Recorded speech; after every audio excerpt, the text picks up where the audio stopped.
Bukod sa pagiging magaling na aktor at modelo, isa ring katangian na hinahangaan kay Sparkle Star and Kapuso hunk Derek Monasterio ang pagiging matulungin. Gaya ng kanyang handog sa avid fan na humarap sa hamon ng cancer. Yan ang chika ni Lars Santiago. Parang pinagsakluban ng langit at lupa ang hair and makeup artist na si Monette nang malaman niyang ang bukol niya sa lalamunan ay positibo sa throat cancer. Pero dahil breadwinner, ang una niya raw noong inisip ay kung paano susuportahan ang kanyang pamilya, lalo na ang kanyang 85 years old na ina. Sa gitna ng kalungkutan at pag-aalala, isang tawag ang natanggap niya na nagpalakas ng kanyang loob. Ang idolong si Sparkle hunk, Derek Monasterio. Inspiration ko rin po kasi si Derek Monasterio.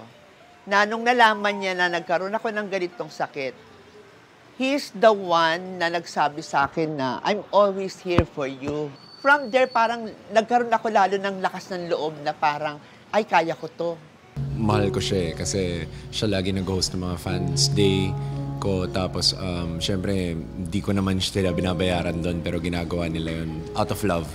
Tapos, kinakamusta ko lang siya lagi like after ng mga radiation niya. So, yun, feeling ko nakakatulong din na may nakakausap siya. Bukod sa moral support, nagbigay rin ng tulong pinansyal si Derek na ipinagpapasalamat ng malaki ni Monette dahil hindi raw siya binitawan ng aktor sa buong panahon ng pakikipaglaban niya sa cancer. Nagswinerte lang din ako dito kasi ang daming pumasok na blessing sa akin. So parang share naman natin ganun sa mga kailangan ganun. So parang wala lang po, give back lang po. Yun po yung nagpalakas ng loob ko na parang, ay oo nga, ba't hindi ako lalaban?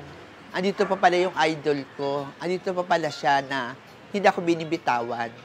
Na kahit hindi po ako humingi sa kanya ng tulong, he is the first person na nag-chat sa akin.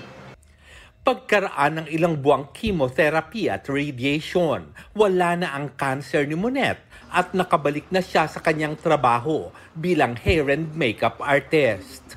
Balik na rin siya sa pagiging aktibong miyembro ng fan club ni Derek at siya pa ang nag-host ng nakaraang Fans Day nito. Yung time na nandoon, sabi ko, this is the moment na aside sa anniversary, aside sa masayang araw, I just want to share to everyone kung gaano siya kabait, kung gaano siya makatao. Siyempre, masayang-masaya dito kasi mas makakasama ko pa siya na matagal. Kasi yun naman yun eh. Parang gusto ko lang siya makasama ng matagal kasi fun siyang tao and masaya siya kasama and very genuine siya sa akin, very sincere. Like, onti na lang kasi dito yung makikita mo na sobrang mahal ka talaga. Lars Santiago, updated sa showbiz happening.